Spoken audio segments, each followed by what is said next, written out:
Hello, I'm Griffin Tossetti. Today I'll be talking about the advertisements in a copy of the Better Homes and Gardens Do-It-Yourself magazine. From what I found while doing a qualitative analysis of this magazine, their target audience is women in the middle to upper socioeconomic class, who are white, heterosexual, and in the age group of 30s to 40s. The magazine I picked was not the typical monthly magazine, but was a special do-it-yourself catalog for outdoor projects, the Outdoor Projects issue, Volume 30, Issue 3, meaning that it is geared more towards the upper classes. Better Homes and Gardens started in 1922 as the magazine Fruit, Garden, and Home, and in 1924 they renamed themselves to the current modern-day name Better Homes and Gardens. According to the Better Homes and Gardens website, this particular magazine has been known to be the greatest source of design inspiration for women. If you look at the advertisements from a sociological qualitative perspective, you can see sociological theories relating to them. The theories that I'm going to discuss are material culture, ideal culture, second shift, folkways, heteronormativity, status and described roles, sexism, and racism. Material culture. According to Ferris and Stein, material culture is the cultural association of anything involving a physical object. The two-page advertisement spread on the back of the cover and first page represents material culture because of the fact that it is advertising a product of actual physical objects and showing their use in the advertisement. Only 3 of the advertisements do not have humans and instead focus only on the object itself.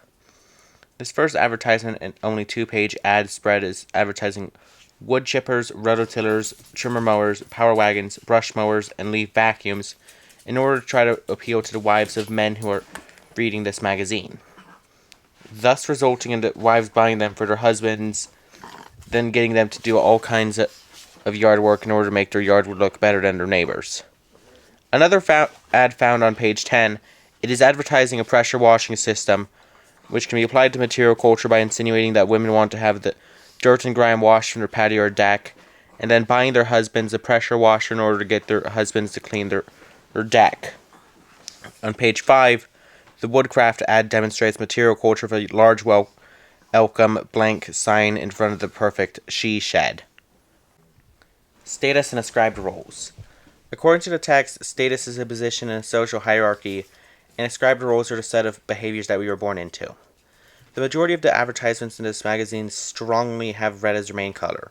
Red is a color that is strongly associated with strength, danger, desire, and is used to draw attention to things. Blue is a color that is in 4 out of 9 of the ads, and it can mean responsibility, strength, reliability, and peace. 5 of the advertisements are advertising heavy-duty powered equipment. 1 advertisement out of the 9 was about skill set, i.e. the Woodcraft ad, and 1 advertisement is from the magazine company itself. This helps to add to the ascribed roles because of the fact that the colors of the ads with the equipment all are red, which means that it is assuming that the man is the one who is going to be the person who works with the equipment, because red is the color of danger. So, men have an ascribed role of working with wood, heavy equipment, and dangerous things. Additionally, the equipment that was advertised was colored red to reinforce the idea that women should not work with this equipment, only men. Additionally, men have the ascribed role of manual labor outdoors with dangerous equipment. The advertising company was sure to incorporate strong visuals of their marketing material in a powerful way to help ensure that the Better Homes and Gardens target audience will remember their message. According to Ferris and Stein, ideal culture are the values, norms, and beliefs that a society wants to achieve. The advertisement found on page 5 represents ideal culture because of the fact that it is advertising woodworking equipment being utilized by a Caucasian man to make his wife a welcome sign for her she shed. This implies that ideally men should make more money for his wife and also build anything that she wants to have built. This implies that the wife should clean the house, decorate, socialize, and do whatever it is that married Caucasian women supposedly do, while the Caucasian husband does all manual labor in the home and goes to work. This leans into the second shift and folkways. According to the text, second shift is the unpaid work that begins when someone gets back from work, and folkways are norms that are held by a group of people but not the overarching culture, where the husband gets home and is expected to work on anything that requires the supposedly superior strength of a man, and work on making a garden, she shed, clearing brush from the yard, and anything that involves manual labor, while the wife spends her time decorating, hanging paintings, or anything else related to making the home pretty. Basically, the men in the advertisements in this catalog are being of service to their wives. Heteronormativity. According to the text, heteronormativity is where it is taught that heterosexuality is the only proper sexuality and all others are incorrect. Heteronormativity is shown by the advertisements because of the fact that they all show a heterosexual type of couple, as all the advertisements except for one feature men working out in the art of power tools, and the men are commonly wearing dark blue, which expresses strength and reliability. As a reminder, the target audience for this magazine is women, yet their ads feature homogeneous, physically fit, decent-looking, middle-aged working men. In the 9 whopping ads in this magazine, only one features a woman, and she is not allowed to touch any of the yard power tools. The stereotypical sexes are doing their generically assigned roles in the home. According to the text, racism is the belief of one racial and ethnic group's superiority over another. And sexism is the belief that one gender is superior to another, typically male over female. Racism and sexism is explicitly exhibited by a Sherwin-Williams advertisement on the back cover and an unconscious racist and sexist advertisement. This particular advertisement was enough to make my skin crawl. This advertisement reverts back to even the use of the word colored when referring to African Americans. The advertisement shows an African American woman, aka colored woman, holding a color palette in a Sherwin-Williams mobile phone application advertising her color chart.